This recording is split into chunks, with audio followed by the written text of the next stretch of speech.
Everyone, welcome to episode 5 of travel blog. এখন আছি আগ্রা হোটেলে, আর এখান থেকে আমরা যাব দিল্লি।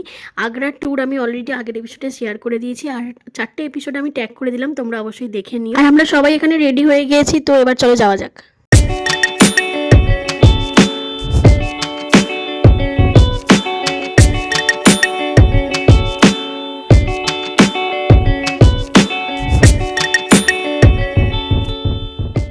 এই যে ব্যাগ সমস্ত আমাদের গাড়িতে উঠে গিয়েছে, আর আজকেও 7 সিটার আর্টিকাই দিয়েছে, জাস্ট ড্রাইভারটা আমাদের চেঞ্জ হয়েছে। তো চলো এবার বেরোনো যাক দিল্লির উদ্দেশ্যে। আর এখান থেকে আমাদের দিল্লি পৌঁছতে মোটামুটি 3 আওয়ার 20 মিনিট মতো লাগবে দেখাচ্ছে গুগলেতে। আর ব্রেকফাস্টটা আমরা এই সামনে কোনো একটা রেস্টুরেন্টে করে নেব, কারণ হোটেল থেকে আমরা করে বেরোইনি। আর তার জন্য আমরা এই একটা হোটেলে দাঁড়িয়েছি। আমি তো খাবো না, কারণ আমার শরীরটা ভালো নেই, আর জাস্ট বাবা ড্রাইভারই খেতে গেছে, আমরা কেউই খাচ্ছি না, আমি আর মা বা দিদা কেউই খাবো না। তো যেটা বলছিলাম, আমাদের আগ্রা থেকে দিল্লিতে যে হোটেলটা বুকিং আছে সেটার ডিস্টেন্স দেখাচ্ছে 218.20 কিলোমিটার মতন, যেটা গুগলে দেখাচ্ছে। তো 3 আওয়ার 20 মিনিট টাইম দেখাচ্ছে, বাট আমার মনে হচ্ছে এটা 4 আওয়ার লেগেছে, কারণ ড্রাইভার যেটা বললেন দিল্লি আগ্রা দু জায়গাতেই কিন্তু গাড়ির স্পিডের লিমিটেশন আছে। আর আমরা প্রথম টোল ট্যাক্সে চলে এসেছি, আর আমাদের একটা ট্যুর প্ল্যান করাই আছে, যেটা আমরা কোনো একটা ট্যুর এজেন্সি থেকে করেছি, সেটার ব্যাপারে আমি পরে বলছি। তার আগে আমরা বলি নয়ডার কাছে আমরা চলে এসেছি, আর নয়ডা থেকে আমাদের হোটেলটা যেতে মোটামুটি 1 ঘন্টা 20 মিনিট মতন লাগবে দেখাচ্ছে। আর আমাদের যেহেতু দিল্লিতে একদিনই আছে, মানে আজকে যাচ্ছি, আজকের রাতটা কাটাচ্ছি, আর কালকের দিনটা, তারপরের দিন আমরা চলে যাবো বৃন্দাবন। দিল্লি কভার করার জন্য যেহেতু আমাদের হাতে একদিনই আছে, যেহেতু কালকের দিনটাই আছে, তাই ড্রাইভার বললেন যাওয়ার রাস্তাতে একটা টুরিস্ট স্পট পড়বে, তো সেটা দেখে নিয়েই যেতে।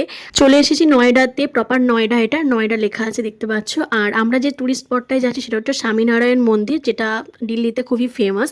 আর আমাদের দিল্লিতে মোটামুটি 8 থেকে 10টা সাইট সিন আছে, যেটা কভার করা খুবই মুশকিল একদিন। মোটামুটি আমরা স্বামীনারায়ণ মন্দিরের কাছে চলে এসেছি। আর স্বামীনারায়ণ মন্দিরে যতটা জানলাম যে ফোন নিয়ে তো ঢুকতে দেয় না, তো ফোন আমরা রেখেই যাবো। আর ওই যে দূরে দেখা যাচ্ছে স্বামীনারায়ণ মন্দির, তো পার্কিং এরিয়ায় গাড়িটা পার্ক করে আমরা চলে গেছিলাম মন্দির দর্শন করতে। আর মন্দির দর্শন করে তারপর তোমাদের সাথে দেখা করছি।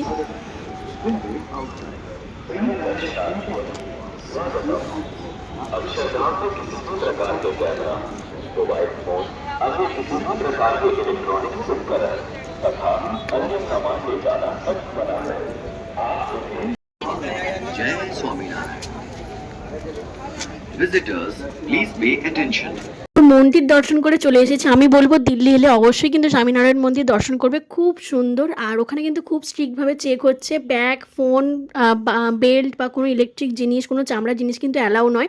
আর চেষ্টা করবে ফুল লেন্থের কোনো ড্রেস পরে, আর শর্ট লেন্থ ড্রেস পরে এসছে, যেটা দেখলাম যে একটা কমলা কালারের মতন কাপড় বেঁধে দিয়েছে, যেহেতু এটা মন্দির তো ফুল লেন্থের ড্রেসই পরা উচিত। জিন্স টপ তো অ্যালাউ আছে, but short dress not allow. তো এবার যাবো সোজা হোটেলেতে, আর আমাদের হোটেলের নাম হচ্ছে হোটেল সীতা ইন্টারন্যাশনাল। আর তোমাদের আমি কিছুক্ষণ বাদে প্ল্যানটা বলছি। আর এবার আমার খিদে পেয়ে গিয়েছে, কারণ সকাল থেকে তো আমি ব্রেকফাস্ট করিনি, আর টিফিনও করিনি, আর বেরিয়েছি সেই 7টার সময়, আর এখন বাজে প্রায় 2টো, মানে মন্দির দেখে করতে আস্তে আস্তে 2টো বেজে গিয়েছে। তো এবার ব্যাগ ট্যাগ রেখে আগে আমি লাঞ্চ করতে যাবো। হোটেলের কাছে আমরা চলে এসেছি, একেবারে ব্যাগ ট্যাগ রেখে যখন লাঞ্চ করতে বেরোবো তখন তোমাদের সাথে দেখা করছি। আর আমরা ব্যাগ ট্যাগ রেখে চেকিং করে নিয়েছি, এখন যাচ্ছি লাঞ্চ করতে। আর লাঞ্চে আমরা নিয়েছিলাম এগ থালি। এসে গেছি, এই হলো আমাদের রুম। তো এখন একটু রেস্ট নেবো, তারপর রেস্ট নিয়ে ওই বিকালে 4টে বা 5টার দিক করে, 5:30টার দিক করে মেবি আমরা যাব ইন্ডিয়া গেট, কারণ ইন্ডিয়া গেটে তো লাইট শো হয়, তো ওইটাই আমরা দেখতে যাব। ঘড়িতে এখন বাজে 5:30 মতন, আমরা রেডি হয়ে বেরিয়ে পড়েছি। আর এই হলো আমাদের হোটেল, হোটেল সীতা ইন্টারন্যাশনাল। আর এখন যাবো আমরা ইন্ডিয়া গেট, যেটার জন্য যাচ্ছি সেটা হচ্ছে লাইট শো। আর এখান থেকে ইন্ডিয়া গেট মোটামুটি ওই 15-20 মিনিট মতো লাগে গাড়িতে। আর তোমাদের একবার ট্যুর প্ল্যানটা বলে দিই, আমরা একটা ট্যুর এজেন্সি থেকে ট্যুরটা বুকিং করেছিলাম, যেটা হচ্ছে দিল্লি, আগ্রা, মথুরা, বৃন্দাবন। মোটামুটি 10 দিনের মতন ট্যুর ছিল। আমাদের ট্যুরটা ছিল আগ্রা ফোর্ট থেকে। আগ্রা ফোর্ট মানে আগ্রা ফোর্ট থেকে পিক আপ করবে, তারপরে সমস্ত জায়গা ঘুরিয়ে আবার আগ্রা ফোর্টেই নামিয়ে দেবে 10 দিন পর। তো সেইটুকুর বুকিংয়ের জন্য আমাদের পড়েছিল 30,000 মতন। আর তোমরা যদি চাও এজেন্সির নামটা আমাকে কমেন্ট করে আমি বলে দেবো। আমাদের এই ট্যুরটার টোটাল কস্ট তো 30,000 ছিল, আর এটা ছিল 5 অ্যাডাল্টসের জন্য, মানে 5 জনের জন্য। আর আমি টোটাল ট্যুরটা কাস্টমাইজ করেছিলাম, মানে আমি আমার পছন্দ মতন ট্যুরটা করেছি, ওরা জাস্ট মানে ব্যবস্থা করে দিয়েছে। আর কলকাতা থেকে আগ্রা ফোর্ট পর্যন্ত ট্রেন, আর আগ্রা ফোর্ট থেকে কলকাতা পর্যন্ত ট্রেন কিন্তু আমি আমার টাকাতেই, মানে আমি টিকিটটা কেটেছি। আর 3,500 টাকা মতন পড়েছিল এক একজনের জন্য যাতায়াত নিয়ে। আমরা 3rd এসিতে কেটেছিলাম, তোমরা চাইলে ফার্স্ট এসি বা সেকেন্ড এসিতেও কাটতে পারো, বাট থার্ড এসিটা অনেকটা পরিষ্কার ছিল আর যথেষ্ট ভালো ছিল। আমি অলরেডি ভিডিও আপলোড করেছি কলকাতা থেকে আগ্রা ফোর্টে, তো তোমরা ওটা আমি ট্যাগ করে দিলাম, দেখে নিতে পারো ডিসক্রিপশন বক্স থেকে। আর বলতে বলতে অলরেডি ইন্ডিয়া গেট চলে এসেছি, আর রাস্তার ওপর দিয়ে ইন্ডিয়া গেট যাওয়ার মতন কোনো জায়গা নেই, তাই এই আন্ডারগ্রাউন্ডের একটা রাস্তা আছে, সেখান দিয়ে আমাদের যেতে হবে। আর বিকেলের ইন্ডিয়া গেট কী সুন্দর, তাই না বলো? চলো তোমাদের সাথে বাকি ভিডিও আমি পরে। আর এই আন্ডারগ্রাউন্ডের রাস্তাটাতে আমাদের ইন্ডিয়ার যে সমস্ত হিস্টোরিক্যাল ইনসিডেন্টগুলো আছে, যেমন ইন্ডিয়া গেট আগে কীরকম ছিল বা কীভাবে তৈরি হয়েছে, সেই সমস্ত ইনসিডেন্টের একটা ডিটেলস লেখা আছে, তার সাথে ফটোও আছে। তো সেগুলো দেখতে দেখতে ইন্ডিয়া গেট পৌঁছে গেলাম। আর এই যে ইন্ডিয়া গেট আমার চোখের সামনে, এতদিন আমি বইতে পড়েছি, এখন আমি সামনে থেকে দেখছি। আর এখন আমরা একটু এখানে বসবো, ফটো টটো তুলবো। আর সেই রকম ভিড় এই ইন্ডিয়া গেটে, দেখতেই পাচ্ছ তোমরা, সবাই ফটো তুলছে, ভিডিও বানাচ্ছে, রিলস বানাচ্ছে। তো আমি অ্যাকচুয়ালি এসেছি এখানে লাইট শো হয় সেটা দেখার জন্য, তো সেটার জন্য আমাদের আরেকটু ওয়েট করতে হবে, ওই 6টা কি 6:30 নাগাদ স্টার্ট হবে।